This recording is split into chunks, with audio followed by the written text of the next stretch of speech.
Hello, good morning, one and everyone. Standard 12th Commerce, subject Statistics Part 2. જેમાં ચોથું પ્રકરણ એટલે લક્ષ આપણે લઈ રહ્યા છે. છેલ્લા બે લેક્ચર છે, આજે બીજું લેક્ચર છે, બરાબર. પાર્ટ 2 એનું ચેપ્ટર નંબર 4 એનું લેક્ચર નંબર 2 છે. આજે ચેપ્ટરનું નામ છે લક્ષ એટલે કે લિમિટ. આજે એની થિયરી કે ફોર્મ્યુલા આપણે પૂરી કરીશું, બરાબર. તો અગત્યની વ્યાખ્યા કઈ છે કે વિધેયનું લક્ષ ગમે એટલી નાની સંખ્યા સ્મોલ એન્ડ સ્મોલ એપ્સિલોન કહેવાય ને, એપ્સિલોન પણ છે, એપ્સિલોન બરાબર છે. ગુજરાતીમાં વાંચું તો દરાખનો દ જેવું કહેવાય, બરાબર છે. એપ્સિલોન ગ્રેટર દેન 0 માટે પૂર્વ નિર્ધારિત સંખ્યા, બરાબર છે, જેને પ્રી ડિટરમાઇન કહેવાય.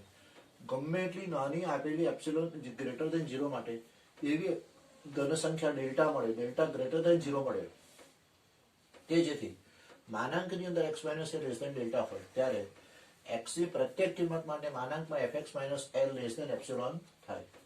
તો જ્યારે x એ a ને અનુલક્ષે છે, x એટલે ચલ રાશિ જેમ a ને અનુલક્ષે તો fx નું લક્ષ l છે એવું કહેવાય. સંકેત મને કઈ રીતે દર્શાવાય? Limit x tends to a, આ એરો કર્યો છે, ટેન્ડ્સ ટુ x ની કિંમત a ને અનુલક્ષે છે. ઇંગ્લિશમાં એને કહેવાય TENDS, tends to a. x tends to a, fx equal to l વડે દર્શાવાય છે.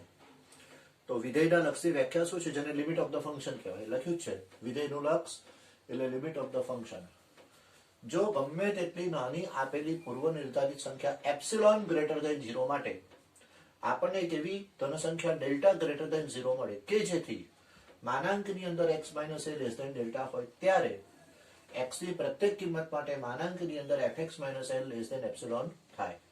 તો એવું કહી શકાય કે જ્યારે x એટલે ચલ, a એટલે નિશ્ચિત સંખ્યા, અચળ સંખ્યા, x એ ને અનુલક્ષે છે ત્યારે વિધેય fx એટલે x નું ફંક્શન, વિધેય fx નું લક્ષ l, સ્મોલ l છે તેમ કહેવાય. સંકેતમાં તેને by using notation, usual notation, પ્રચલિત સંકેત અનુસાર એને limit x tends to a, lim લખવાય, limit x tends to a, fx બરાબર l વડે દર્શાવાય છે. હવે અવયવોના સામાન્ય નિયમો તમને ખબર જ છે કે a પ્લસ બી કૌંસ આખાનો વર્ગ તો a square plus 2ab plus B square, પછી માઇનસ સાઇન હોય તો મધ્યમાં માઇનસ સાઇન આવે, અંતિમ પદને sign plus a minus B નો સ્ક્વેર તો a square minus 2ab plus B square. a square ઓછા બી સ્ક્વેર ના હોય પણ a plus B a minus B, એકવાર વત્તા એકવાર ઓછા, a નો ઘન વત્તા બી નો ઘન તો a વત્તા બી, બીજા કોષમાં a square minus ab plus B square, અહીંથી વિરુદ્ધની સાઇન આવે. a નો ઘન ઓછા બી નો ઘન તો a minus B a square plus ab plus B square. આ અવયવો માટેના સામાન્ય સૂત્રો છે, નિયમો છે.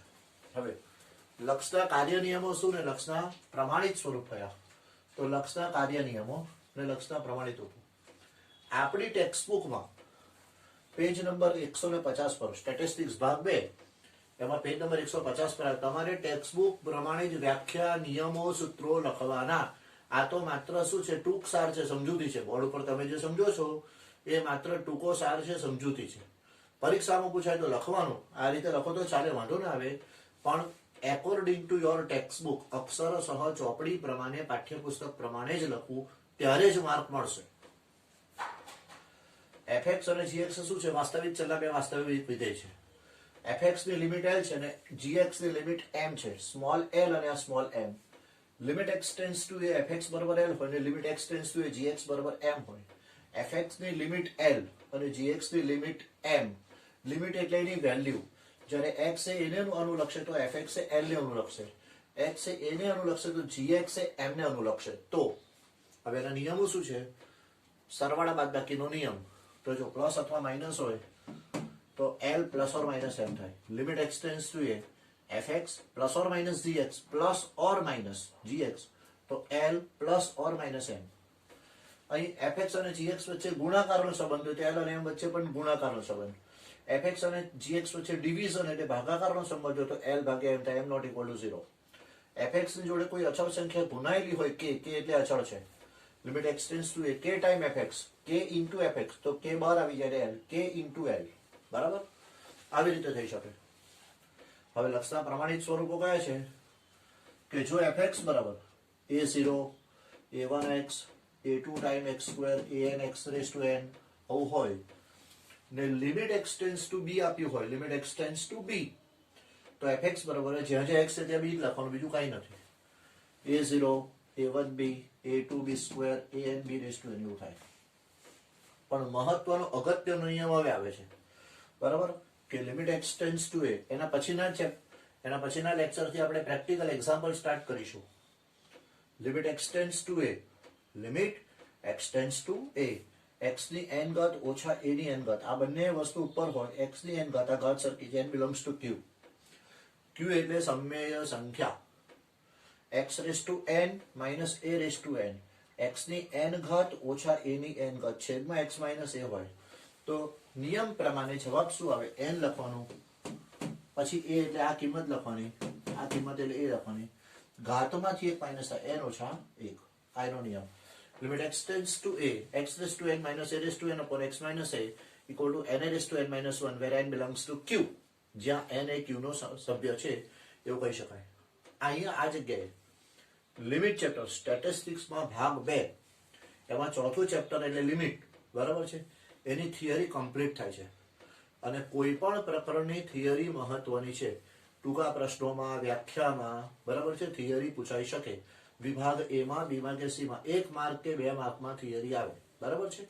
અને એના માટે બધા જ પ્રશ્નો તૈયાર કરવાના. એક્ઝામ્પલ તો છે, પ્રેક્ટિકલ એક્ઝામ્પલ તમે કરશો ને તમને આવડવાના છે, પ્રેક્ટિસ કરશો એટલે આવડશે. પણ ઘણા લોકો આ થિયરીને શું કરે છે? એવોઇડ કરે છે, નિગ્લેક્ટ કરે છે, તૈયાર કરતા નથી. એ લોકોને પરીક્ષામાં મુશ્કેલી પડે છે. એ ને બી ને સી માં માર્ક કપાઈ જાય, આવે જ નહીં, બરાબર છે. અને કોઈ પણ વિષય હોય, સ્ટેટિસ્ટિક્સનું કોઈ પણ પેપર લઈ લેજો, 25% થી 30% થિયરી આવે ને આવે છે. 25% તો નક્કી જ કહું છું. પેપરનો ચોથો ભાગ એટલે 25%, 25% સ્ટેટિસ્ટિક્સમાં થિયરી આવે. એટલે થિયરીની જે પ્રિપેરેશન બાકી હોય ને એ સ્ટેટિસ્ટિક્સમાં સ્કોર કરી જાય. જનરલી બધા એક્ઝામ્પલ કરે છે, એક્ઝામ્પલ કરો તો થવાય, પાસ થઈ જવાય, નીકળી જવાય. પણ જે સ્કોર કરવો હોય એના માટે બધા જ ક્વેશ્ચન, બરાબર છે. પછી થિયરી હોય કે પ્રેક્ટિકલ હોય કે ટૂંકા દાખલા હોય કે 1 માર્કનો પ્રશ્ન હોય કે એક વ્યાખ્યા હોય, એ તમામ વસ્તુ કરવાની. ઓપ્શનમાં કંઈ મૂકવું નહીં, ઓપ્શનમાં કશું કાઢવાનું નહીં, બરાબર છે. અને પ્રેક્ટિસ વ્યવસ્થિત કરવાની, એટલે દાખલા ગમે તે રીતના પૂછાય તો આપણને આવડે. Thank you everyone, C you.